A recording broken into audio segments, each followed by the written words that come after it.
بسم اللہ الرحمن الرحیم باب المال الصالح للمرء الصالح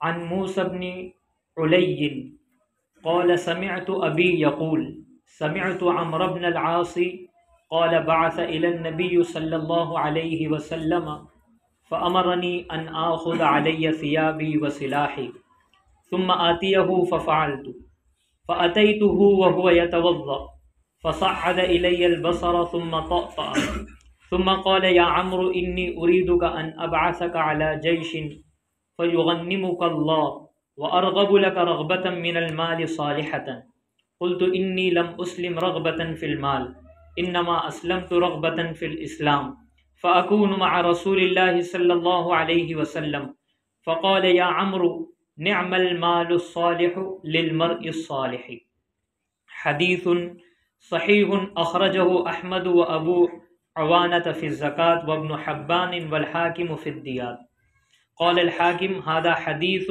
مدنی صحیح الاسناد۔ تھوڑا اور قریب آ جائیں ممبر کے، کوشش کرے مل کر بیٹھنے کی۔ یہ باب ہے، اس باب کا نام ہے نیک آدمی کے لیے اچھا مال، حلال مال بہترین نعمت ہے۔ نیک انسان کے لیے اچھا حلال مال، پاکیزہ مال اللہ کی ایک بہت بڑی نعمت ہے۔ یہ اس پوری حدیث کا خلاصہ ہے، لمبی حدیث ہے، اس کا خلاصہ ہے۔ اور یہاں ہمارے لیے بات سمجھنے کی چیز یہ ہے کہ انسان کے دل میں دنیا کی لالچ نہیں ہونی چاہیے، حرص نہیں ہونی چاہیے، لیکن مال کو اللہ تبارک و تعالیٰ نے انسان کی ضرورت بنایا ہے، تو اس وجہ سے اس کو حاصل کرنے کی کوشش کرنی چاہیے۔ دل میں لالچ بھی نہ ہو لیکن حاصل کرنے کی کوشش کرے، اور نیت یہ ہو کہ اللہ کی طرف سے حکم ہے کہ حلال مال کمانا چاہیے۔ حضور صلی اللہ علیہ وسلم نے بھی ترغیب دی ہے، اور صحابہ کرام نے تجارت کی ہے، کھیتی باڑی کی ہے، اور دوسرے مال کمانے کے لیے انہوں نے ذرائع اختیار کیے۔ صحابہ کرام میں بعض بڑے بڑے مالدار بھی تھے۔ تو آدمی کو اچھی نیت سے مال کمانا چاہیے۔ ایک تو یہ کہ اللہ کا حکم ہے، اور دوسرا یہ کہ مال مجھے حاصل ہوگا تو میں اپنی بیوی بچوں کی، اپنے گھر والوں کی، اپنے والدین کی، اپنے رشتہ داروں کی، پڑوسیوں کی، اور عام مسلمانوں کی اور اپنی قوم کی خدمت کروں گا مال کے ذریعے سے، جیسے صحابہ کرام نے کیا ہے۔ لاکھوں روپیہ خرچ کیا کرتے تھے، لاکھوں کروڑوں روپیہ وہ خرچ کر دیا کرتے تھے صحابہ کرام۔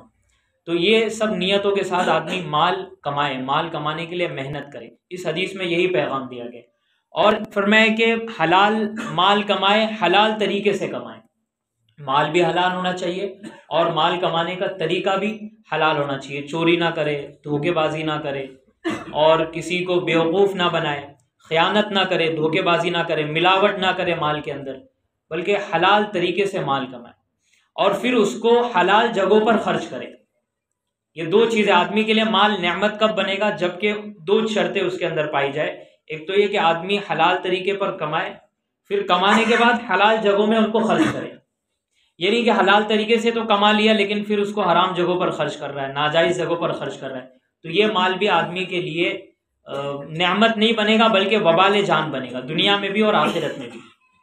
تو یہ دونوں چیزیں ضروری ہیں۔ بعض مرتبہ اپنے آپ کو دیندار سمجھنے والے لوگ حلال طریقے سے کما تو لیتے لیکن حرام جگہوں میں خرچ کرتے، یا پھر فضول خرچی کرتے ہیں۔ وہ فضول خرچی بھی ناجائز ہے، اللہ نے منع فرمایا۔ فضول خرچی کرنے والے شیطان کے بھائی ہیں۔ شادیوں میں فضول خرچیاں کر رہے، دکھلاوے کے لیے خرچہ کر رہے، جو چیزیں اللہ نے ضروری قرار نہیں دی ان کو ضروری سمجھ کے خرچہ کر رہے، اور بہت ساری ایسی چیزیں ہوتی ہیں۔ تو یہ بھی پکڑ کا ذریعہ بنے گی۔ کل قیامت کے دن جو سوال ہوں گے ہم سے، اس میں سے دو سوال کیا ہے؟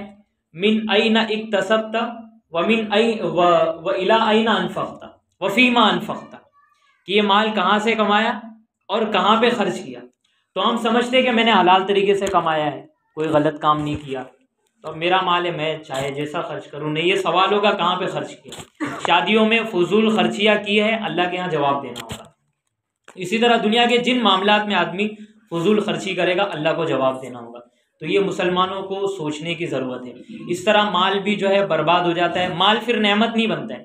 پھر انسان سوچتا ہے یار یہ مال میں نے اتنا وہاں پہ لاکھوں خرچہ کر دیا، میں یہاں لگاتا تو میری کتنی ضرورت پوری ہو جاتی۔ اپنی قوم کے اوپر میں خرچہ کر دیتا تو میری کتنی ضرورت پوری ہو جاتی۔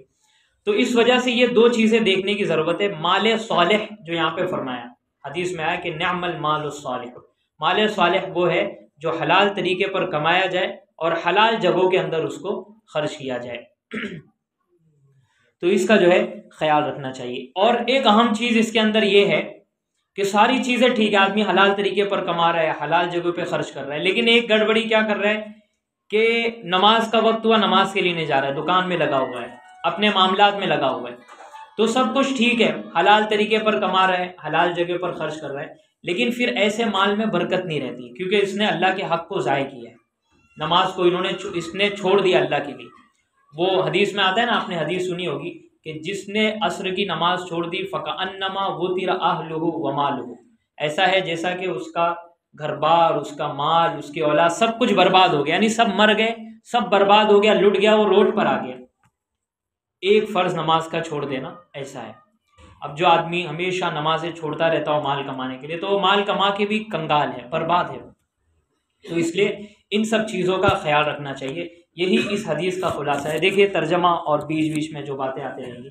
فرماتے ہیں موسیٰ ابن علی، یہ علی نہیں ہے، علی، فرماتے ہیں کہ میں نے عمرو ابن عاص رضی اللہ عنہ کو یہ فرماتے ہوئے سنا۔ فرماتے ہیں کہ حضور صلی اللہ علیہ وسلم نے میرے پاس پیغام بھیجا۔ کیا پیغام بھیجا؟ اور مجھے یہ حکم دیا کہ کپڑے وغیرہ پہن کر اور ہتھیار پہن کر تیار ہو کر میرے پاس آ جاؤ، یعنی جہاد میں، جنگ میں جانا تھا تو تیار ہو کر آ جاؤ، جیسے فوجی تیار ہوتے ہیں۔ ثم آتیہ ففعلت، چنانچہ میں نے ایسا کیا، فاتیتہ، میں حضور صلی اللہ علیہ وسلم کی خدمت میں تیار ہو کے پہنچا۔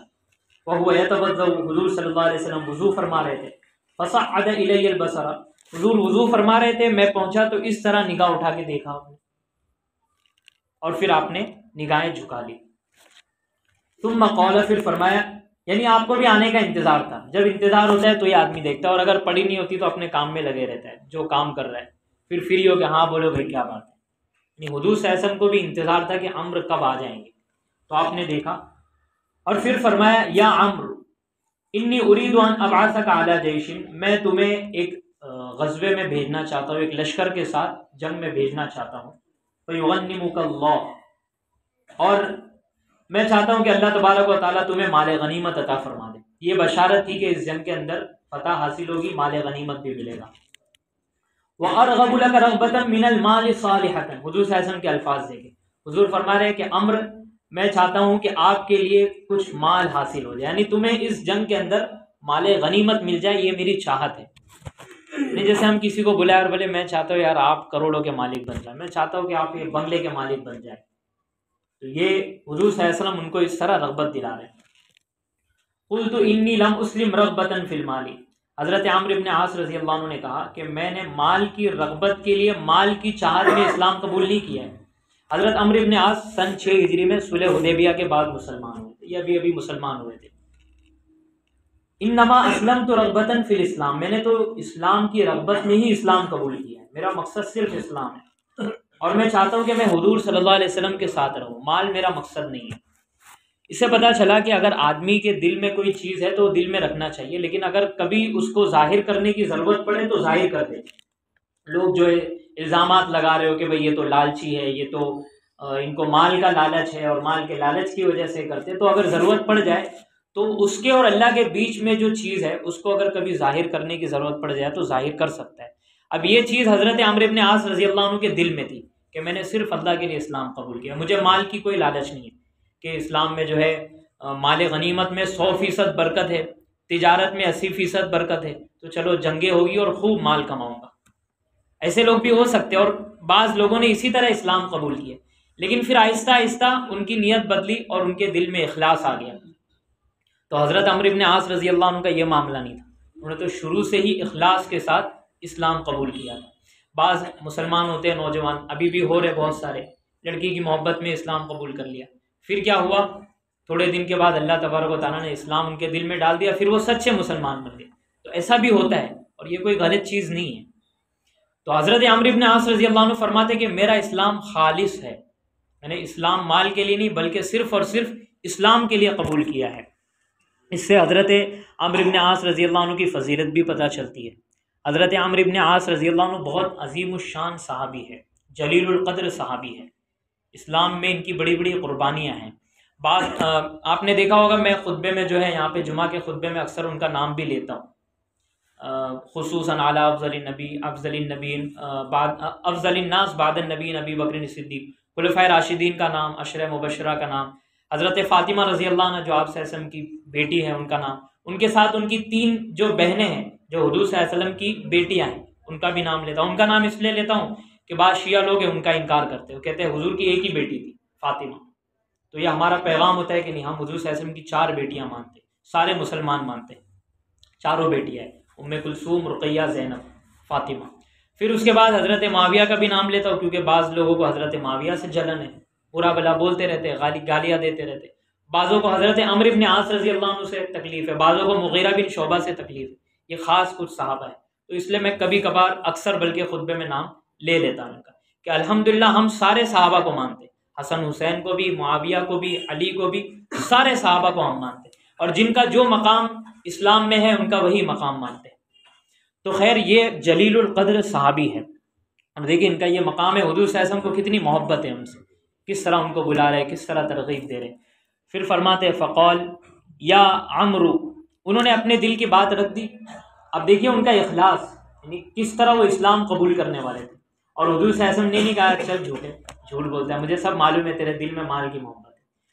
اب حضور صلی اللہ علیہ وسلم دیکھ رہے یار یہ تو سچا مسلمان ہے اور مال کی محبت نہیں ہے، تو کہیں یہ نہ ہو کہ چھوڑ کے بیٹھ جائے۔ بعض لوگ یہ ہوتا ہے کہ کہتے ہیں نہیں بھائی ہم کو مال کی محبت نہیں ہے، کام دھندہ کچھ کرتے نہیں ہے، تجارت نہیں کرتے، محنت نہیں کرتے۔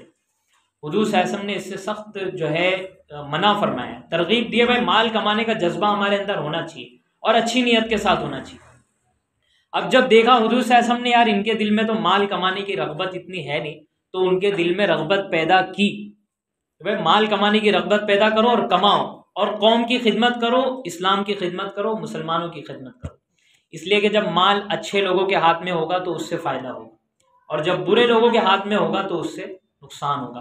اور یہاں پہ میں آپ کو ایک بات بتاؤں، بہت اہم بات ہے، اللہ کرے تمام مسلمانوں کے بات سمجھ میں آ جائے کہ بحیثیت قوم، بحیثیت امت، اجتماعی طور پر مسلمانوں کا مالی طور پر مضبوط ہونا بہت ضروری ہے، معاشی طور پہ مضبوط ہونا بہت ضروری ہے۔ زہد کے واقعات بیان کیے جاتے ہیں، سادگی کے واقعات بیان کیے جاتے ہیں، چولہا نہیں جلتا تھا حضور صلی اللہ علیہ وسلم کے گھر میں، یہ واقعات بیان کیے جاتے ہیں، یہ سب اپنی جگہ صحیح ہے، یہ ذاتی زندگی میں یہ سب ہونا چاہیے، لیکن بحیثیت قوم مدینہ میں جب حضور صلی اللہ علیہ وسلم آئے ہیں تو ایک طرف مسجد نبوی تعمیر ہوئی ہے، اسلام کے سیکھنے سکھانے کا چل رہا ہے سلسلہ، جنگیں ہو رہی ہے، دوسری طرف مدینہ میں حضور صلی اللہ علیہ وسلم نے مسلمانوں کا بازار قائم کیا، سب کو تجارت پر لگایا ہے، جو سود سے پاک تھا، جو حرام چیزوں سے پاک تھا، خیانت سے پاک تھا، مسلمانوں کا ایک بازار قائم کیا۔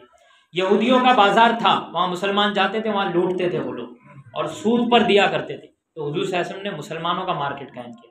تو اس سے پتہ چلا کہ مسلمانوں کو معاشی طور پر بحیثیت قوم مضبوط ہونا بہت زیادہ ضروری ہے، تو اس طرف ہمیں خود بھی متوجہ ہونا چاہیے اور اپنی قوم کو بھی متوجہ کرنا چاہیے۔